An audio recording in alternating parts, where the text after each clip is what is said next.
Ya, para comenzar entonces les quiero contar que hace muy poquito, recién hoy día, el Centro de Investigación Integrada de Riesgo de Desastre, CIGIDEN, de la ciudad de Valparaíso, sacó un reciente estudio indicando que las marejadas en Chile del año 2024, es decir, del año recién pasado, son las más intensas de los últimos 40 años, claramente en la costa central, y son marejadas que conocemos como las marejadas anormales, que vienen desde el hemisferio norte. ¿Cómo podemos adaptarnos? Es un poco la pregunta a estos fenómenos relativamente nuevos para nuestro país. Yo creo que en los últimos 15 años más o menos venimos hablando de este tipo de marejadas anormales que vienen desde el hemisferio norte e impactan a bahías, por ejemplo, que miran hacia el norte, a diferencia de las marejadas nuestras o más conocidas por sistemas frontales de nuestro país, que impactan principalmente a los territorios que están mirando hacia el sur. ¿Cómo podemos enfrentarnos para esto entonces? ¿Qué nuevas tecnologías existen para esto? Por eso los quiero invitar a conversar con Rodrigo Rebeco. Él es ingeniero, especialista en protección civil,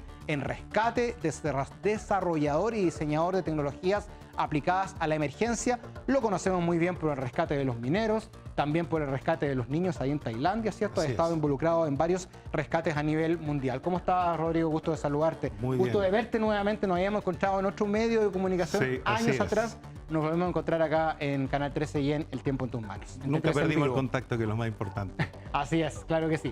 Cuéntanos, Rodrigo, un poco, para comenzar, este estudio que te contaba hace un rato. ¿Crees tú que las marejadas anormales están impactando de manera distinta principalmente a las costas chilenas? Absolutamente, solamente hay que irse al génesis que el norte hoy día cambió el viento y todas las protecciones antes eran por el lado del sur, el molo de abrigo en Valparaíso, por ejemplo. Entonces, eso te indica un poco que está entrando al norte con mucha potencia y está desprotegido el sector costero. Y eso tiene que ver con un tema de cambio climático igualmente. Y pues mira, al tiro con esa cara porque sé que tú tienes ahí No, pero a ver, yo creo que tenemos que ser amplios en estos temas, porque una cosa que Stoker haya hecho este estudio de que se habla del ciclo climático, pero es una palabra que al final habla exactamente del mismo efecto, es decir, estamos teniendo temperaturas anormales, estamos teniendo situaciones totalmente anómalas, y diferentes, porque ahora son más agresivas y más cortas. Entonces tú puedes tener hoy día, no sé, 80 milímetros en 2-3 horas y ya colapsa la ciudad. Claro. Eso te lo está diciendo. ¿Cómo a tu criterio está protegido hoy en día las costas chilenas en cuanto respecto a las marejadas? Pensando solamente en lo que tenemos hasta ahora, tenemos buena protección, es deficiente, lo tuvimos las marejadas, por ejemplo, del año 2015, que llegaron varias cuadras adentro de la ciudad de Viña del Mar, por ejemplo. ¿Cómo es tu evaluación de lo que tenemos hoy? Seguimos la inercia de lo que estaba en la ingeniería. La hidráulica ha avanzado mucho fuera, pero acá estamos un poco estancados.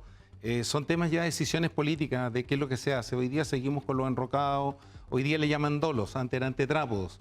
Pero el problema es que tú haces la línea de dolos en la avenida Perú y adelante le pones piedra y esa metralla va a golpear, y de hecho es cosa que tú veas los reportajes que han hecho cómo saltan las piedras a la avenida Perú y que todavía no las cierran cuando hay marena o marejada oceánica.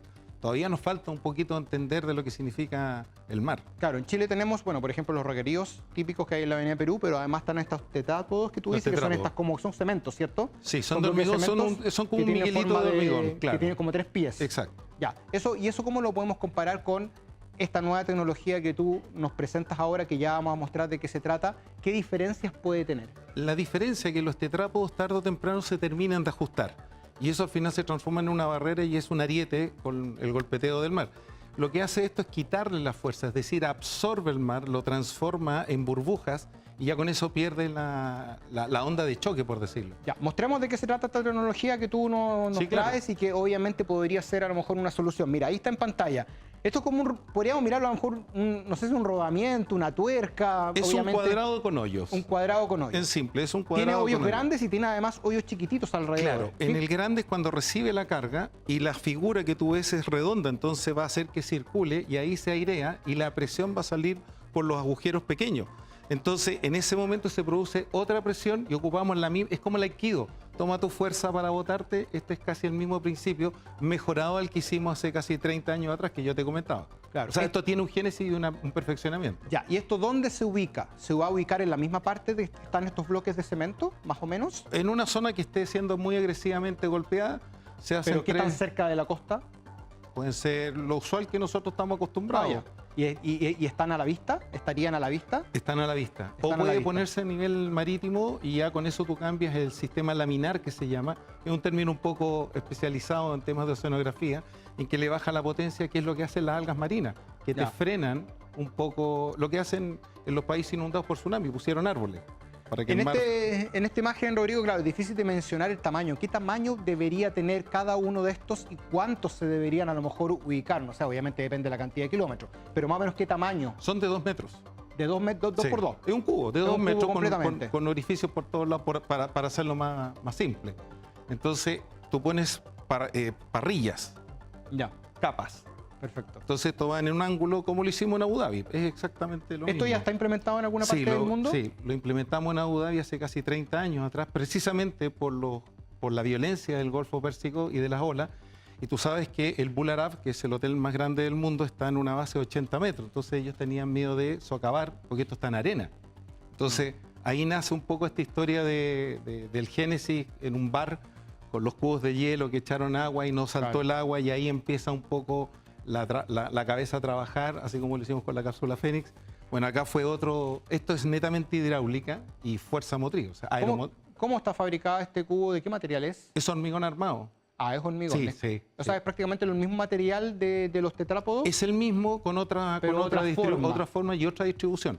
¿Por qué? Porque son elementos de cadenas post-tesadas, es decir, hay todo un amarre, es como un esqueleto que lo cubrimos con hormigón, en otras palabras. Eso es lo que hacemos. ¿Esto podría ser implementado en Chile? Absolutamente. ¿Y dónde crees tú que podría ser implementado? ¿Y hay algún avance a lo mejor de conversaciones para poder Mira, implementarlo? esto lo- Yo sé que estuviste en un seminario hace poquito en la Universidad Católica de Valparaíso, sí, ¿cierto? estuvimos ahí en el seminario de resiliencia y manejo, que también creo que te invité si te mandé la información. Sí, claro.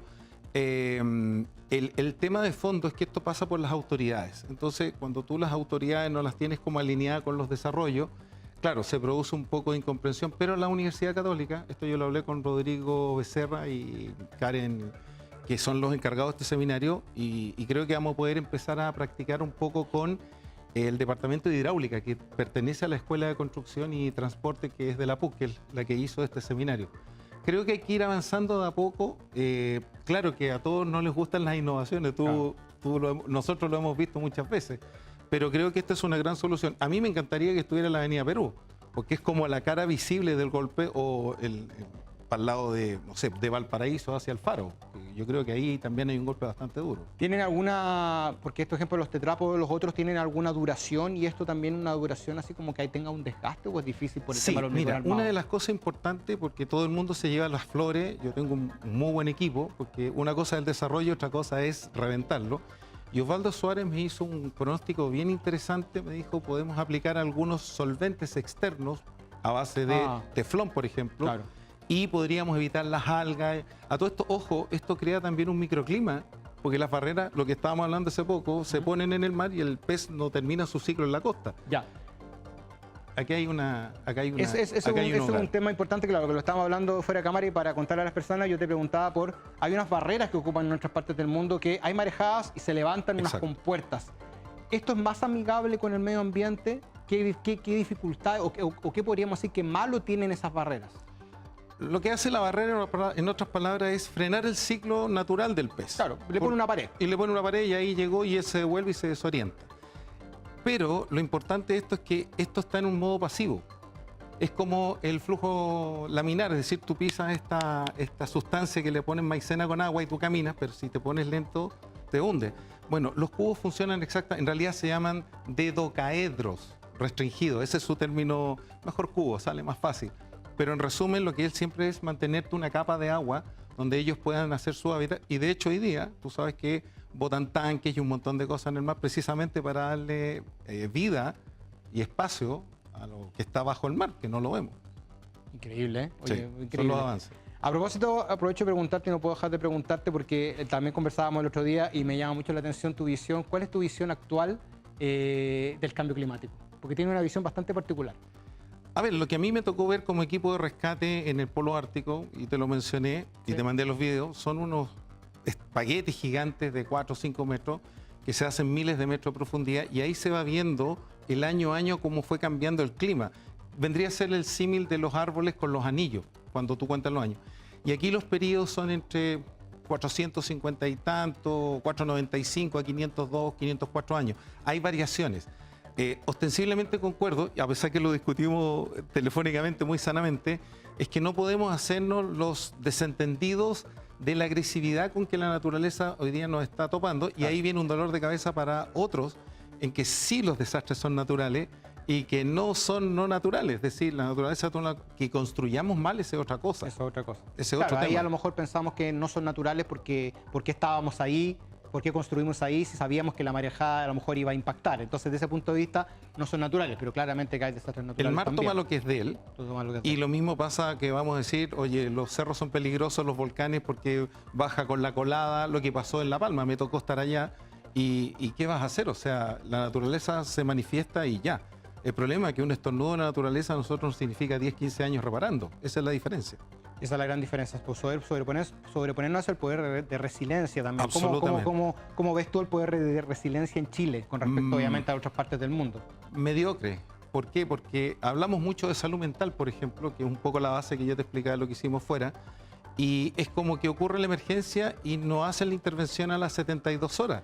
Y después de eso viene toda una patología compleja, depresión, intento de suicidio. Es un tema bien serio. Es como que lo vemos, pero no lo vemos. El incendio de Viña es la expresión gráfica. O sea, nos estamos desviando un poquito, pero creo que nos falta todavía aterrizar y hacer las cosas más eficientes. Sí, exactamente. Bueno, quiero darte las gracias, Rodrigo, por haber estado con nosotros acá. Rodrigo Rebeco, experto en emergencias, ahí con esta nueva tecnología que ojalá podamos implementarla en un futuro acá en nuestro país, porque las marejadas anormales, sobre todo, que son las de verano, que son bastante traicioneras, porque uno ve el cielo despejado, se va a la playita y ahí se encuentra con, obviamente, marejadas muy intensas. Muchas gracias por haber estado con nosotros. Te agradezco también tu tiempo. Gracias, que estén muy bien. Nos vemos. Chao. A ustedes se los dejo invitados a que sigan.